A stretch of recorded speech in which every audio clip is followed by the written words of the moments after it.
I was born to hate Jews. It was part of my life. I never questioned it. I was not born in Iran or Syria. I was born in England. My parents moved there from Pakistan.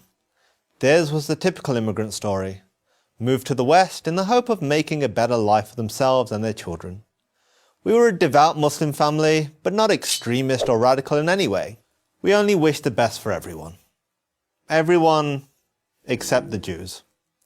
The Jews we believed were aliens living in stolen Muslim land, occupiers who were engaged in a genocide against the Palestinian people. Our hatred, therefore, was justified and righteous, and it made me and my friends vulnerable to the arguments of radical extremists.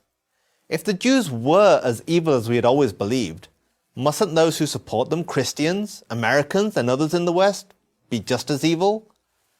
Beginning in the 1990s, speakers and teachers at mosques and in schools began to endlessly repeat this theme. We were not Western, we were not British, we were Muslims, first and only. Our loyalty was to our religion and to our fellow Muslims.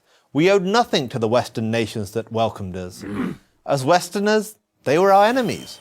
All of this had its desired effect. At least, it did on me. It changed the way that I saw the world. I began to see the suffering of Muslims, including in Britain, as the fault of Western imperialism. The West was at war with us, and the Jews controlled the West. My experience at university in Britain only enhanced my increasingly radical beliefs. Hating Israel was a badge of honor. Stage an anti-Israel, pro-Palestinian rally, and you were sure to draw a large, approving crowd. While at university, I decided the protests and propaganda against Israel were not enough.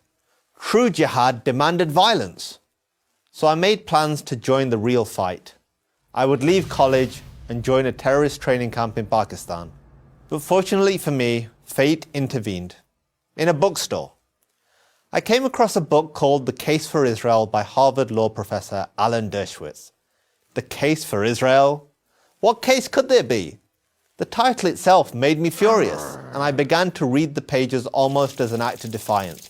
How ill-informed, how stupid could this guy be to defend the indefensible?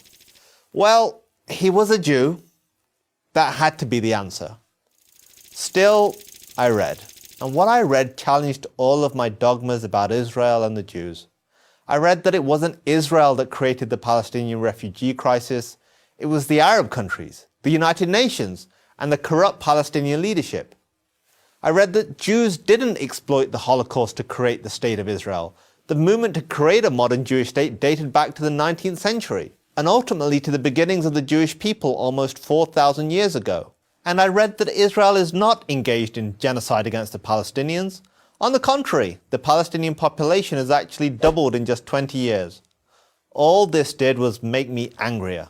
I needed to prove Dershowitz wrong, to see with my own eyes how racist and oppressive Israel really was. So I bought a plane ticket. I would travel to Israel, the home of my enemy. And that's when everything changed. Everything. What I saw with my own eyes was even more challenging than what Dershowitz had written. Instead of apartheid, I saw Muslims, Christians, and Jews coexisting. Instead of hate, I saw acceptance and even compassion. I saw a raucous, modern, liberal democracy, full of flaws, certainly, but fundamentally decent. I saw a country that wanted nothing more than to live in peace with its neighbors. I saw my hatred melting before my eyes. I knew right then what I had to do. Too many people on this planet are consumed with the same hatred that consumed me. They have been taught to despise the Jewish state. Many Muslims by their religion, many others by their college professors or student groups. So here is my challenge to anyone who feels this way. Do what I did. Seek out the truth for yourself. If the truth could change me, it can change anyone.